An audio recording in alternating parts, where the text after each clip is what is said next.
Hi, welcome to the Drishtikone channel. This is Desh Kapoor, and I am with Mr. Ankush Bhandari, and we are doing the geopolitics series.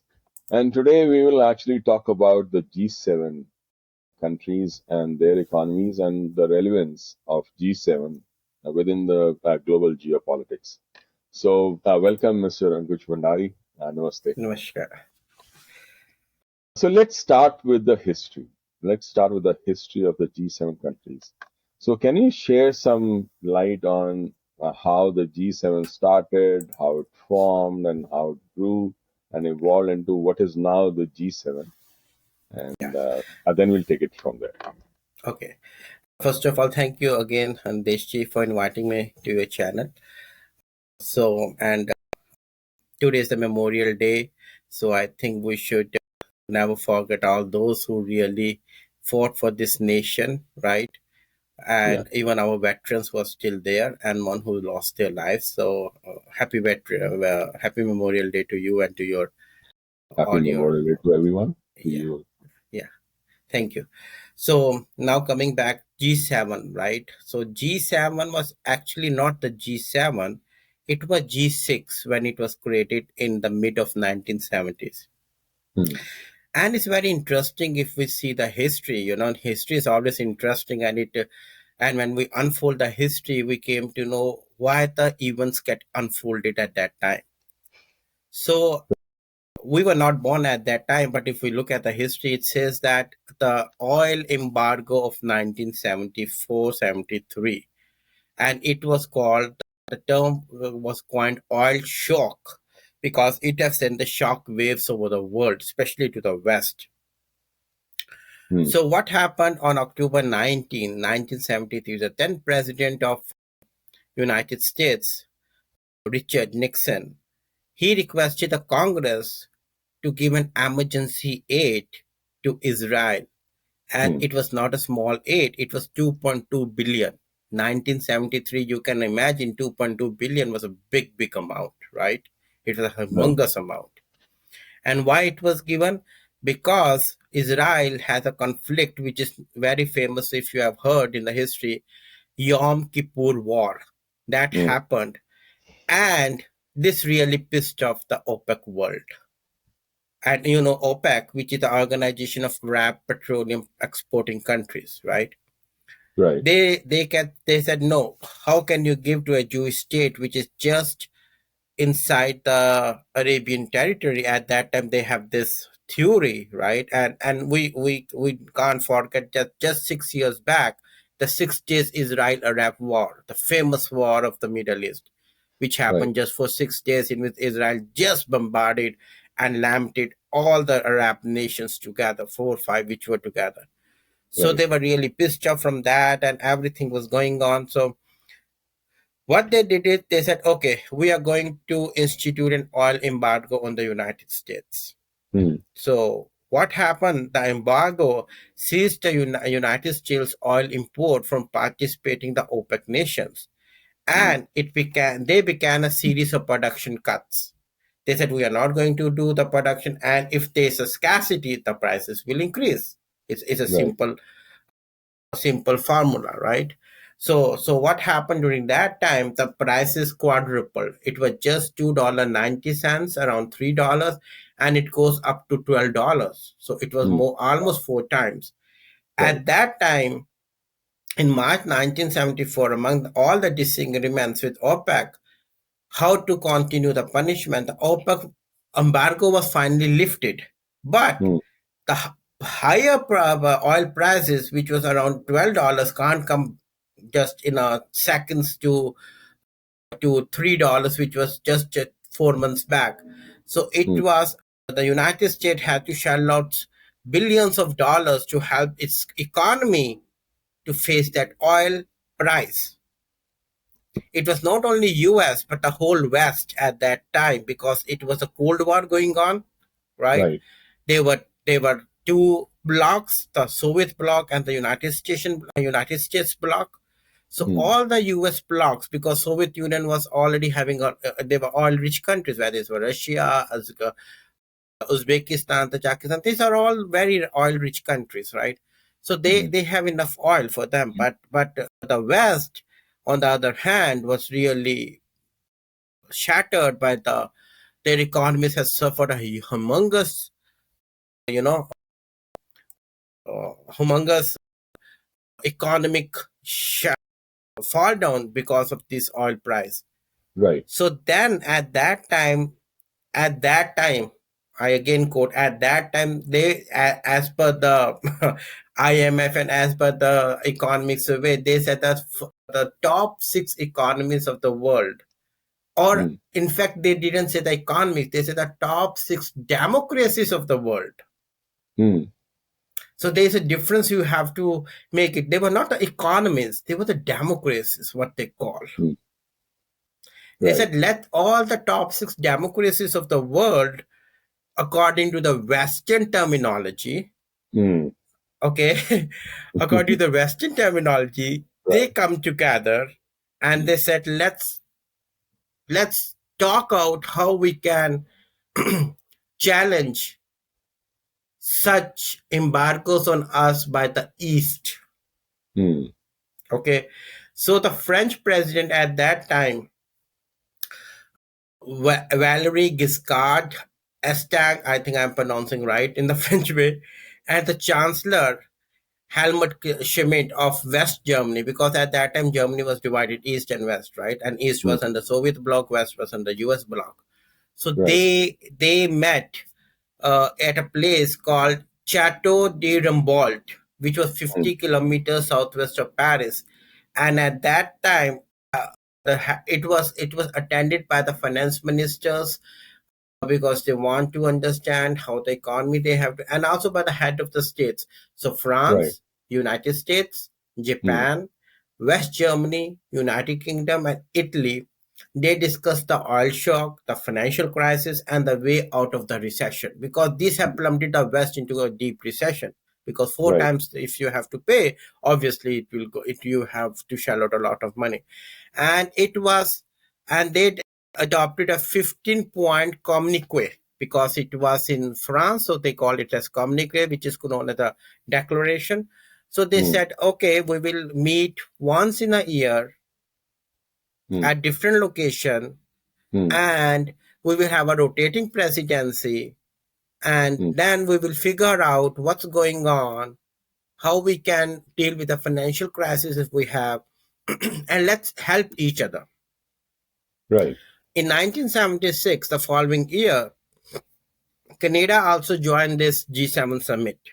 Mm, And the following year, in 1977, they mm, invited the European community that why don't you come and join us? So at right. that time in London, when it was held in London in 1977, the president of the European Commission, Mm, he came, and then he has been attending it since, I think, then 1977.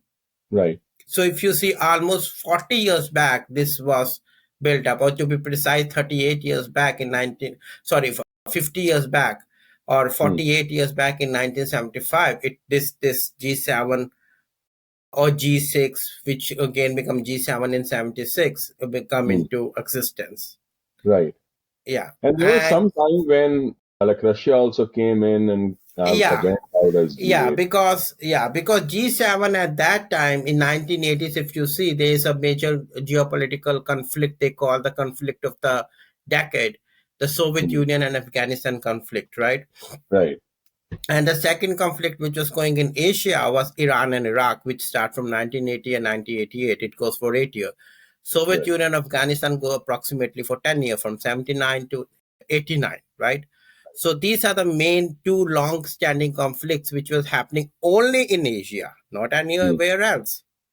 So right. that's the point we should understand here, that that this was a conflict, this was the member of the West, Mm, but they were concerned of the conflicts in Asia, right. right? Right. And there was only one Asian country, which is Japan, which was highly developed, and the richest country in Asia. So when this conflict ended in 1789, and Russian Soviet Union withdraws from Afghanistan.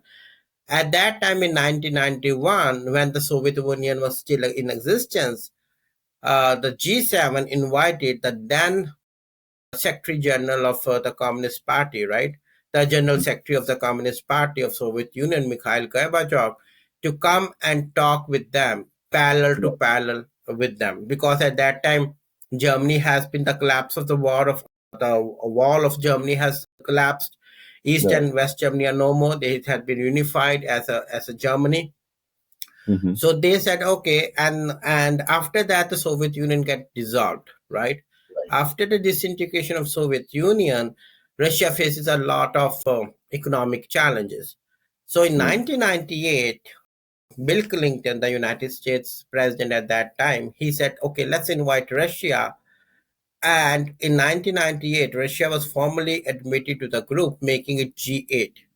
This Right. happened at the Brigham summit, and when this all happened, so Russia also become was also seen as one of the most powerful economic nation Mm. of the world.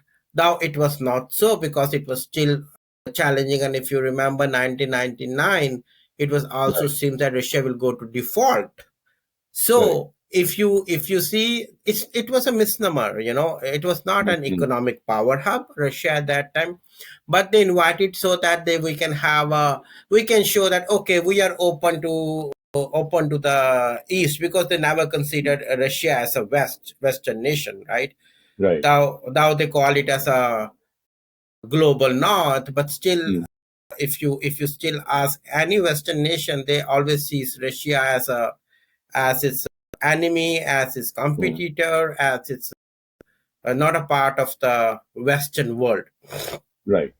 Excuse me. And then in 2014, Russia annexed Crimea, right? Mm. Because Russian president said that it was a part of Russia since till 1960s, when it was handed over to Ukraine. So it's a part of Russia. We should take over the territories when disintegration has happened. So Right. they take over the Crimea, and in 2014, and in Sochi in 2015, there was a G8 summit. Mm. Then these countries said, no, we are not going to join there. We You have annexed state. It's not a good move. You have to give back to Ukraine. And finally, they met under Germany Mm. presidency in Brussels. Mm. So that's how, Right. long story short, that's how the And then I think in G7. 2017, Russia like left the whole G7 itself, Yeah, actually they or pushed him. G8. Sorry. They kicked him out. That okay, you have to Yeah. give them and all those. They said no, I'm not going to give. This was a part of Russia. You have to go to the Mm. history, right? Right. So So this. Thank you for this entire journey, the history, and I think one of the things that I was like reading somewhere is the changing profile of G7 itself. Now, when you look at say 1989, as recent as 1989, G7 had was like commanding 70% of world's GDP. yep, 2021, before COVID, it was around 45% or 40%. Oh, yeah, like 44%, sorry. So it was yes, 44%. And today it is 30%. And it is less than the BRICS GDP. So its right, profile, its strength in the global economy has been falling down, and it's actually dropped by more than 50% now. So how do right, you see that play out further on as things go on? Because the profiles are changing, right? right. China is still Exactly. The changing, and dynamics there's a is, whole lot of yeah, right. yeah. It's no more. You know, Deshji, that's a very good question, and I think now the time has come when the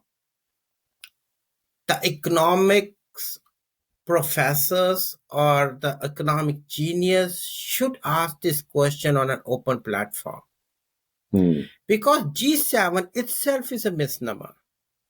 Hmm.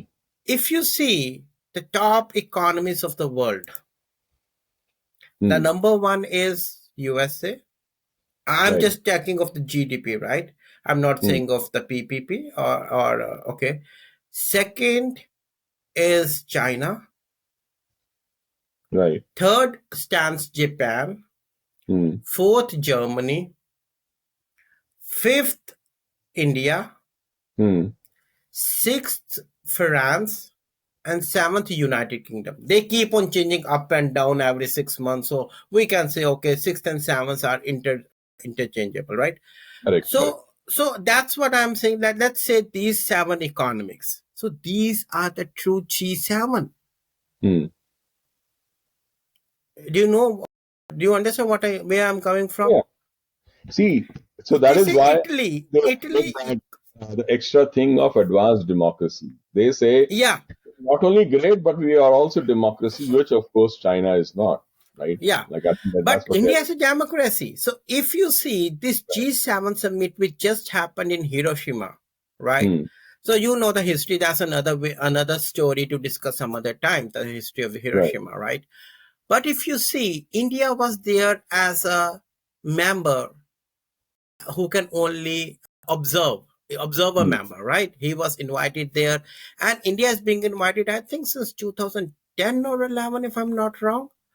Right. So India has been invited. They have all invited South Korea, Australia, right? Right. And uh, President Trump, during Mm. his time, has said the G7 is not what it was created for.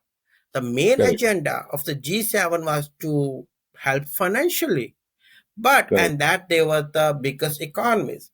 So he had at his time, he has said that time has come when Mm. we should start thinking out of the box. Correct. As you mentioned, economy at that time, the seven economies which they said, they have 70% of the world wealth, which was humongous, which was enormous, Right. right? So just seven countries out of 192 countries, just see they have 70%. But now if you Mm. see the graph, it keep on declining, and now it has come down. As you mentioned, it was said that it was around 44% or something before China exported the Wuhan virus to us, right? But Right. after the Wuhan virus, after 2 years, if you see, it is Mm. around 30%. And I will I to be honest, I really don't agree with the terms they have, the because all is manipulated by IMF. Everything is being done by the World Bank, right? And these banks are, who are the owners? These seven countries. Right. So I can take that with a pinch of salt if they say, okay, we have 33% and we're Mm. just 1% less than BRICS. I can take that with a pinch of salt. But if you ask me personally, on my personal front, I will think that it's less. The reason I can give you, I can give Mm. you the reason for that. As we were discussing, see, Italy has $1.88 trillion dollars. Right. What the latest I research on the internet, they say 1 point, and it's a report from, not from me, but by the global PEO services. That's a company which gives that. So they Mm. say Italy has less than $2 trillion. Okay, Mm. what about Russia? Russia has more than $2 trillion. Right. What about Iran? Iran economy is also around $2 trillion. Oh, they're not democracies. Is Italy a democracy, a true democracy? Okay, okay, we can say it. Maybe. Okay, Mm. these are very convoluted here. I will say it's very convoluted to say here, because these are Right. all the political charades they have created in the world. Correct. You know, Mm. Canada, our neighbor, next door Right. neighbor, Mm. 1.6 trillion. Come on, give me a break. Is it a democracy? We have witnessed what happened a couple of months back with the truckers. Justin Trudeau Exactly. just imposed an emergency, and he Right. start kicking his own countryman. Right. How can you say that it's a democracy? It's no more a democracy, it's a dictatorship. Right. Completely dictatorship. Right. So you can teach other what democracy means, but you have to see yourself first, right?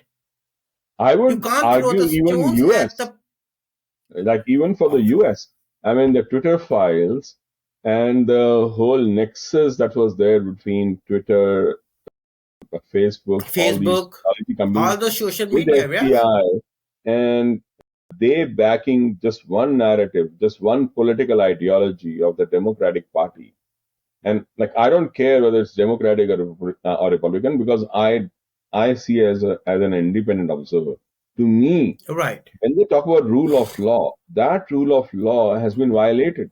That freedom of speech has been violated, because that is exactly completely, because completely, absolutely. You are 100% correct on that.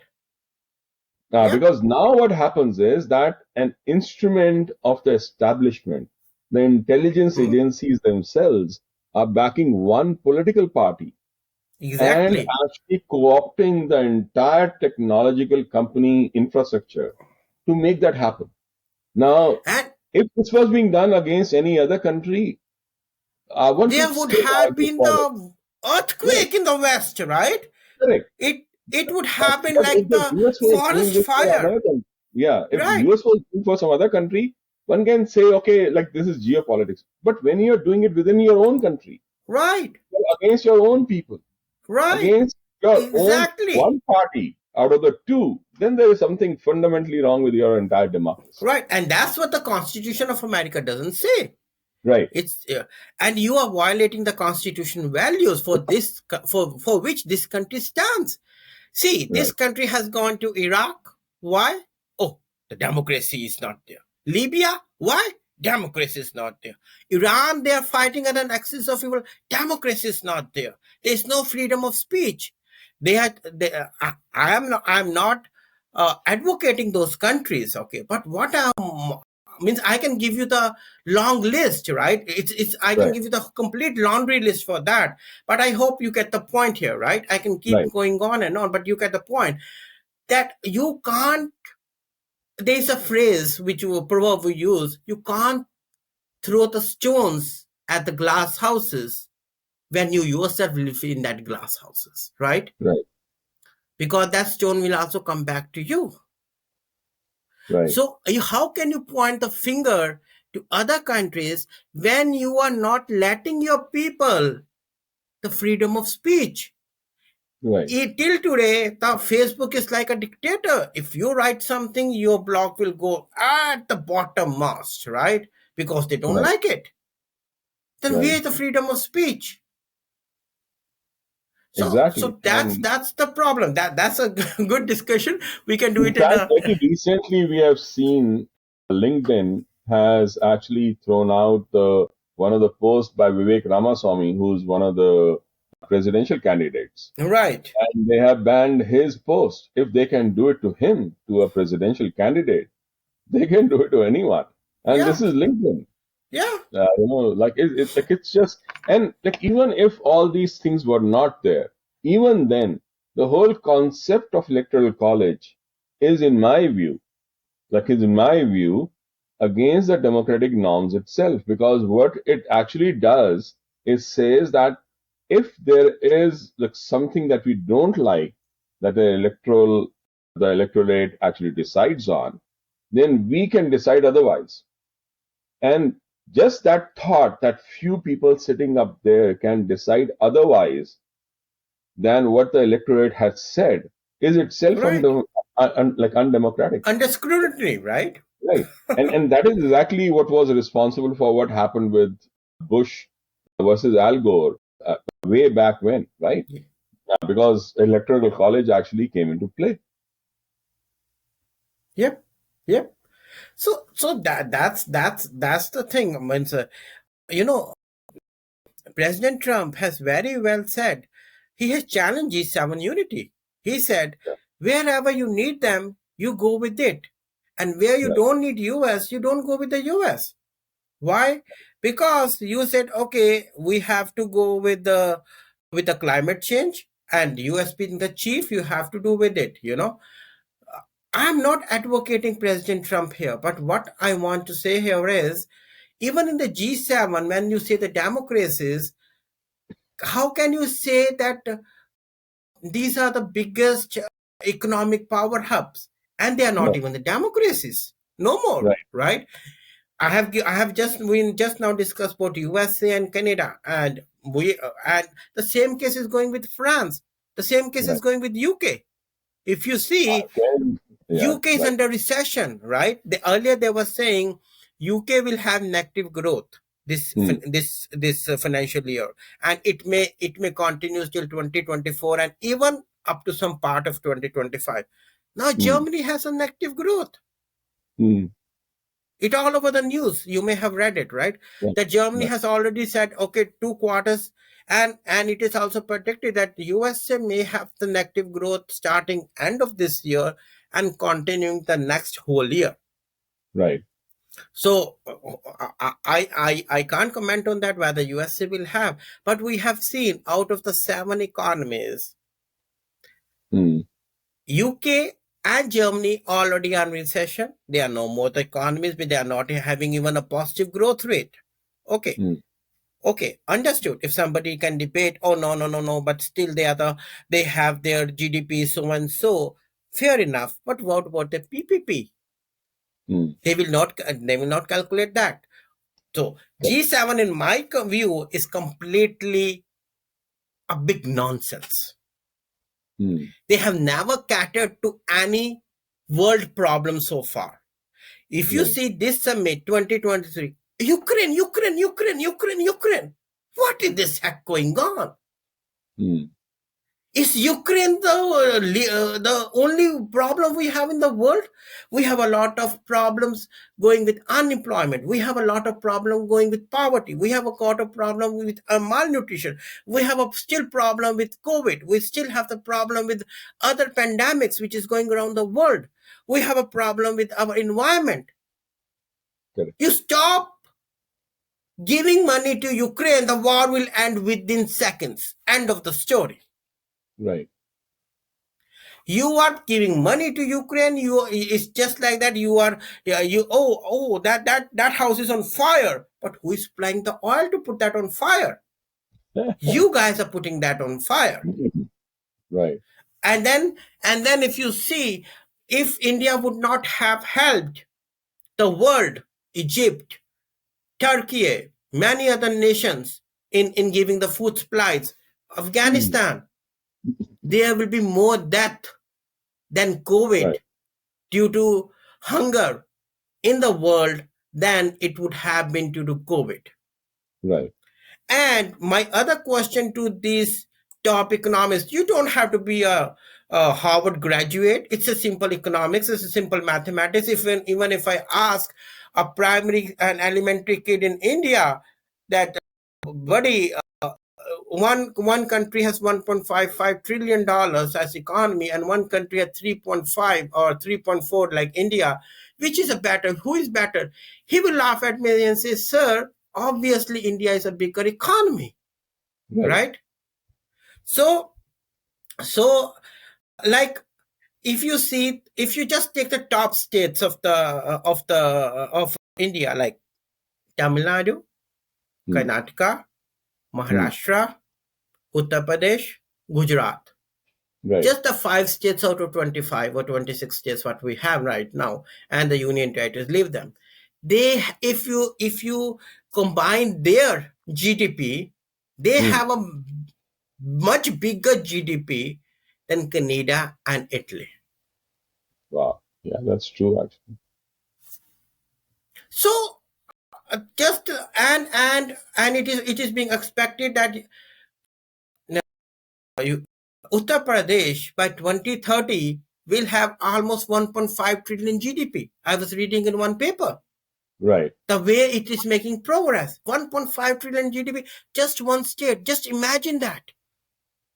One state in a country has 1.5 trillion GDP, let's say, and the way these countries are going, the economies are going, and they are shrinking. Who knows Right. whether they can sustain to their level, right? And no offense here to anybody. I want that these countries should progress people, because there are people who are being targeted, who face some major issues of the nonsense policies of the government, right? Like Right. people like you and me. Mm.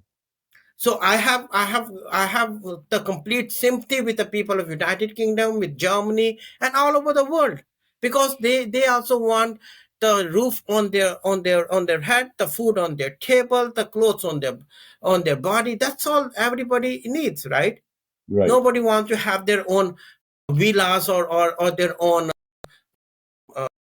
Ferraris, right? So Right. that's the common man want, that okay, they should have something for the rainy days. But when these things happen, and then again you are creating all these charades, that okay, these are the economic power hubs and all those, and we are working towards the world, towards a better place to survive. Give me Right. one example, what the heck you have done in the last 30 or 40 years. You have gone to the wars. You have, when Soviet Union was at the war, you created mujahideens, Mm. which created all the what Afghanistan people has suffered, Correct. which has led to the creation of ISIS, Mm. right? Correct. So what betterment you have done, which also lead to the collapse of the 9/11 attacks, right? Right. People have died over there, and then we are sending our forces over there. What are we getting back from them? Dead bodies, Right. orphan kids, widows, Right. yelling for fathers and mothers whose kids died in those wars. What are we getting out of that? Nothing. Right. And I think now, if we really look at like what they have like done in terms of all these wars and outside what they have done, they had the power, the economy, and all those things at that time to do all those things. And like if you really look at it, all this humbug about morality, democracy, freedom, and all those things are just nonsense. Because I've not seen anybody or any country in the Western world really be true to all these words. These are just random, concepts that they have brought in, that they use as weapons against other countries. So Right. that's all they've done. And See, actually, China has used their democratic ideals as weapons against them, and so have the Islamists. yeah, And right? exactly. Exactly. If you see, when China did the crackdown in Hong Kong, Hmm. what did Tokyo do? A simple statement. What came from Washington? A simple Hmm. statement. How Brussels happened? A simple statement. What Paris did? Nothing. Just pin drop silence. What come from Berlin? Finger on their lips, Right. right? And when they did the repression of Uyghurs, oh, who was the one to speak up? India. Who was the one to speak up? Only India. Right. And what other countries did? Oh, we have a trade with China. Right. Some voices came from the White House, yes, but only the voices are not going to save those 1 million Uyghurs over there, which are being killed and are put in the concentration camps and all those, right? They don't have the Right. right to freedom to speech. They don't have the right even to do sex. They Right. don't have the right even to practice their religion. They don't Right. have the right even to eat whatever is given. Is they have to eat that. Right. So that's the thing. And then they say, okay, China has a massive Belt and Road Initiative. What G7 has done? Hmm. Nothing. Just Correct. few from a couple of months back, they said, in fact, I will say last year, they said, oh, we have also creating a fund of a couple of $1 billion, which is just 1/10 or 1/5 of what China is spending on the road and belt initiative. Right. And when President Trump in 2018 has said that enough is enough. G7 has to think on the equal basis, right? We have to mm, come up and think over it. And why only US will spend billions and billion, take the will spend the lion's share in in in this environmental Paris Agreement, and you G7, you G6 are just spending a minimum amount. Why should we spend the lion's share? Then the German Chancellor said, I think at that time was Miss Merkel, right? She mm, said that, oh, the time has come when Europe should come back and think of itself. right. Really? So you are not doing anything. You just want to spend 5 cents, and America spend 95 cents, and still everything comes from you, America, if they do something wrong. I'm not advocating America here, right? But I am Right. saying that when you say you are the economist, you are the biggest economist of the world, then step up. Correct. And Prove I it. think right. So part is their whole intention itself, their whole charade of morality that they actually carry. And Right.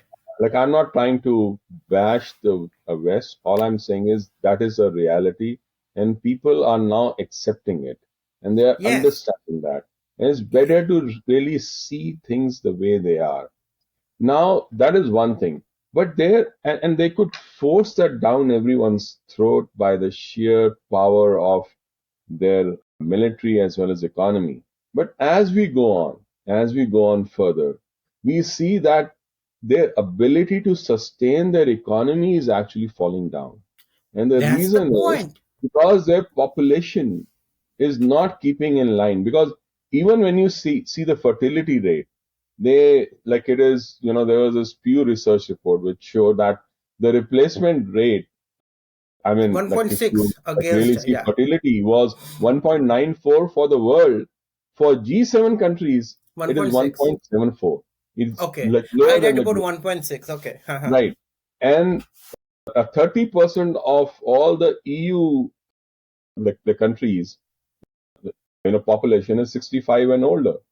So what do they do? So they actually do the migration. And where does the migration come from? From all the Arab countries. And, Right. and that is what is really like creating the mess there, because here is a chunk of population that is coming in which has absolutely no alignment with With your values. your values or whatever you want may call it, even your political system. They do Right. not value your political system because they have their own understanding of how it should be. And that is where there is an internal discord that is happening Yeah. within all these countries, whether France, whether it's Germany, UK, Germany, Canada, and even in UK, the US, if you're seeing that's going even in on. the US. Yes, absolutely. Yeah. And Just see so, what happened in Minneapolis. Just see what right, happened in New York. right, In 20 April 2021, I think. Yeah. So right, so that 2020, I think. Yeah. 2020, when during the Trump administration, right? So right. as we And part mentioned of the earlier, whole problem is that yeah. most of these countries, most of the European countries, as well as Canada, are welfare states. And Yeah. so the migrants who come in, one, are not educated. They do not have the motivation to even get educated. So what do? Yeah. They take lower jobs. They are No, less they are educated. always, if you see, I want to Right. stop to there, Deshi. If you see, these countries have, like America, let's say we live Hmm. in America, let's take the American example. There's a lot of illegal immigrants coming across the border from South, right? Hmm. Obviously, they are not educated as we people are. We Hmm. came here on a legal visa. We Hmm. struggled, get our green cards and everything, and then we go above the ladder. These people who came, they have no education, they have no money, they have no will to do work, right? And what they are going to do then? They are going to put pressure on you and me. Hmm. If you see now, a lot of illegal immigrants is in New York, upstate New York, and the schools, the hotels, they are being filled up there. And who is paying them? Our tax money, or right, New Yorker tax state money, right? right, So we are paying them. What I want to say here is, this government has paid a good, okay, you will get the food stamps, you will get the shelters where you can live, you can get the Obamacare, right? mm, But who is funding them? Last right, time we discussed a couple of weeks back about the debt ceiling, right? So debt ceiling will keep on increasing if you don't correct your books, if you don't correct your laws, if you don't correct your thoughts, or if you don't correct of your hungriness, you're hungry of getting the votes, because then they become legal in couple of years, and then they will come the huge vote bank. That's the Congress, that's the politicians look here in all the right. democracies. Okay, and what will happen? What happened during the Christmas in Paris? They don't celebrate the Christmas because there was a lot of things happened in Paris. A lot of riots happened in Paris at that time. Mm, Paris, which was once called the heaven on the Europe after Switzerland, has become one of the, I will don't want to use the term hell, but has become a bitter place to live now. mm, And that's what Trump has said in one of his speeches, that, oh, don't go to Paris. Paris is becoming so bad, and I don't want my America to go that route. You right. know, See, so I so want to that's the just lay thing. out this whole thing in a way, right? One, their most productive, their most best educated population is going down because the Europeans who are there and who are responsible for all the economy and innovation and all these things, their population is going down, and that is not being replaced by their kids and their values and their level of education. What they are being replaced by are these migrants who are coming in at much lower education, at much lower ability to produce, to innovate, to add to the economy, and have very different values. So, what you see tomorrow is one population in all these European countries, Canada, even US, UK, definitely. All these countries, what is happening is population which was highly innovative, highly educated, and highly driven to maintain a set of values, whether they were correct or not, whether they were right or not, it doesn't matter, but they were a certain set of values. They are being replaced by another, set of population.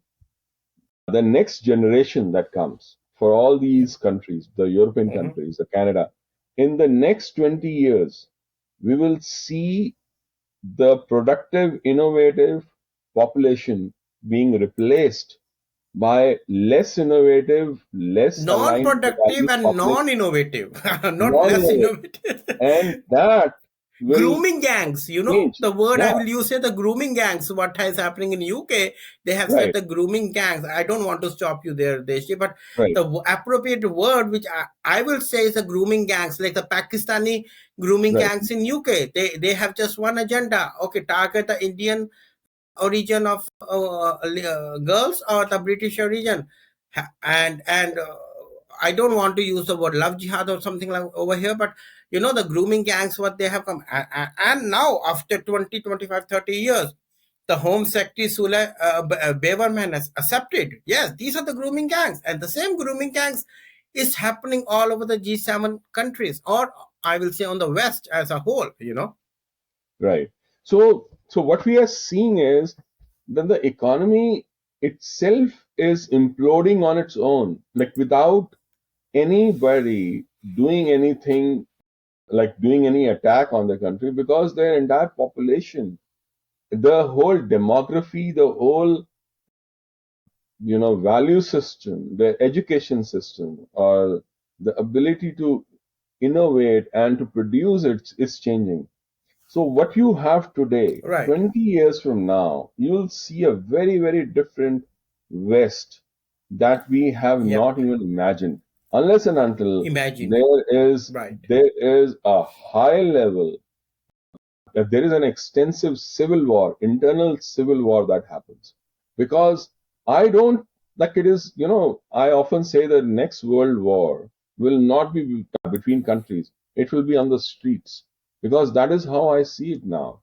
Because like if you see the friction between those two parts of the population that they have, the ones which is going down, the other one which is increasing, but totally misaligned with the entire economy, with the entire educative like backgrounds, is so stark that there has to be some point, there has to be some friction or some like battle of or the clash of ideologies or clash of civilizations, as Samuel Huntington called it.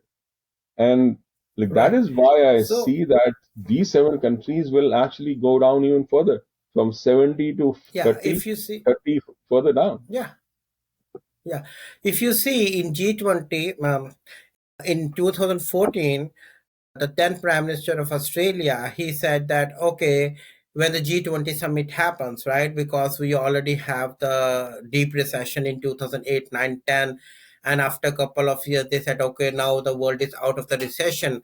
So all the G20 said, okay, let's have a collective effort to boost our economy by 2.1%. Right. Was it achieved by G7? No. But other countries like Indonesia, China, India, South Korea, yes, they were able to achieve it. Then in Hmm. 2016, when it was held, G20 was held in Beijing, President Barack Obama at that time, along with the Chinese General Secretary of Communist Party, the Xi Jinping, they issued a joint statement that yes, we have to do. We announced their accession to the Paris Agreement. Did that happen? No. Hmm. So the things only are happening on the papers, you Correct. know. So what I want to say here is that the G7, in my views, doesn't have any standing. It's better to have G20 Hmm. than G7. Right. And let's work together, those 20 economies. There was a time 40 years back when G7 was 70% of the world wealth. But now G20 has the 70% of the world wealth. Right. You know what I mean? So Yeah. instead of focusing on G7, instead of seeing what G7 can do, why don't the G7 with the other 13 economies work together, leave their leave their differences aside, and then work together and say, okay, these are the problems the world is facing: malnutrition, pandemic, uh, a lot of natural calamities like what happened in Syria and Turkey. We always have witnessed many natural calamities in the United States only, cyclones and Hmm. whatnot, right? Even a couple of days back, California was hit with an earthquake, right? Hmm. Forest fire, very common in California, right? So Right. instead of working on pushing the button and helping our lethal agendas Hmm. of being warmongers, Right. I think the time has come when we should go with Vasudev Kutumbakam, Hmm. the Indian formula of one earth and one family. Right. What will happen in Dubai is going to impact Delhi. What is Right. happen in Delhi is going to impact New York. Hmm. The globe is one. Right. So if I would be there, like once President Trump has said, we should extend at least G7 to G10 or G11 Hmm. by including South Korea, Australia, India, and Hmm. also Russia by Right. G11, so that it all we have all the major democracies of the world, and these are emerging democracies. Oh, sorry, emerging economies. These Hmm. are well-established economies, and Right. let's work together. We can learn from them, they can learn from us, and let's work together and make earth a better place. And I think he was a visionary. President Trump was a visionary. He can see what's happening in the 20 years from now. His Right. policies of building the wall to not having illegal immigrants, G10, G11, means Right. we can, that's another part discussion what was Right. his. But what I want to say here is, I want to conclude here is that instead of just doing the pencil work here Hmm. and dictating to the world, Right. the time has come when they should sit together with other Hmm. economies and think what is best for the world, not Correct. for them. Correct. I still remember the External Affairs Ministry, Mr. Jaishankar ji statement. The Europe problems think is the world problem, but the world problem is not the Europe problem. I try to rephrase it. The West think their problem is the world problem, but the world problem is not the West problem. Right. I You know. think I totally agree. And on that note, I think like we can conclude today's discussion because I think it's been very, very informative, very interesting discussion on how things are going. So thank you, Ankushi, Thank for you, such Nadesh ji, a for giving. lively discussion that we had. And everyone, Ankushi is a geopolitical expert and he has co-authored a book, and I'll try and give the a link for that down. And I send out a Drishtikone newsletter every Sunday from drishtikone.com. You can subscribe to that as well. So thank you so much. Thank you. Namaste, Ankushi. And Namaste. Have a nice day today. Namaste. thank you.